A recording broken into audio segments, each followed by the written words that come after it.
So as you can see, I have the materials for the most part for the enclosure build. I will go over these with close-ups and stuff like that. But the general idea is we have these 18 by 18 by 36 enclosures. These are Reptiles that I'm going to modify to be more of a hybrid enclosure.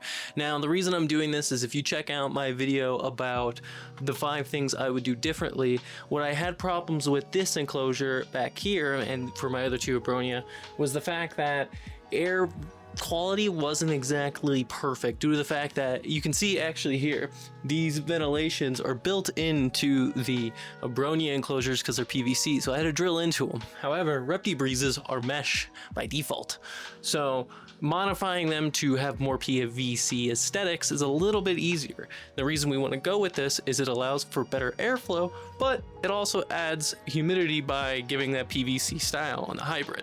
Now, one issue you're going to have with hybrid enclosures is how do you drain them? And they leak like a lot. Like if we look at my PVC enclosures, they still leak because they're not perfectly sealed. So how do we prevent this? Well, that's where this little handy thing is going to come into play, where we're going to use this as a catch tray so that the enclosures just drain into this, and then I just have to drain this with like a vacuum or something like that. I can't remember the name of it right now, but a vacuum. What we'll do is we'll get some PVC piping. I'll take you along for that journey because I don't have that currently. And we'll raise this up so that these enclosures sit on the PVC. But before we start building, I need to test some things out. I want to figure out what distance I need for the heat mounts, because if it's too close, too hot, too far away, not hot enough for a basking spot. So we got to test those out, and I want to see a few things with the lighting. Make sure that this UVB light is getting the proper solar meter readings. I'll bust out the solar meter to make sure I'm getting the right UVB distance, and then we'll have a better idea of how far away our branches and cork rounds need to be. So going ahead and going to take all this stuff that's on here off and start building these PVC enclosures, I think. So yeah, sweet.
Well, that wraps up this video. I will definitely be doing an update to this video showing about a couple weeks to a month's worth of progress of growing in. Some of the plants were put in off camera. Most of them were put in on camera. You'll notice over time a lot of your plants may or may not work in certain locations. That's why I like trying to get the misting system in there and let them grow in, because then I can kind of tell where the super humid wet spots where certain kinds of moss will grow, or orchids and different kinds of air plants will do well. Luckily with air plants in these enclosures, you can kind of put them wherever. Same thing with Spanish moss, and they'll do really well for you. So I would recommend those. Now I did get a huge order of them, and as you can see in these enclosures, I didn't use all of them in this order. I spread them out across my other enclosures as well. But the plants I would definitely recommend are those orchids and those air plants. Air plants especially are going to do really well in your enclosures. That's why I'm using them. But I'm excited to finish this portion up. I definitely learned a lot while working on these enclosures. There's things I would do differently compared to this time to next time when I build more enclosures, and there's things that I learned that I'll be doing again and trying to build off of that to more optimize and just better make these enclosures in the future. I hope you guys enjoyed the kind of long video here with some really cool b-roll and some just cool footage of these enclosures. I hope you enjoyed this. In the next couple videos, we're going to be breaking down things like cost and actually getting the Abronia in the next month or so. So that's super exciting. I'm really excited to let these grow in and expand. Don't forget to hit that subscribe button, hit that notification bell, and comment down below what you learned and liked about this video or any questions you might have. I'm excited to continue this series. The Abronia are just around the corner, so stick around to see more about this amazing journey. Thank you guys. Hope everyone's doing well. Take care. Peace.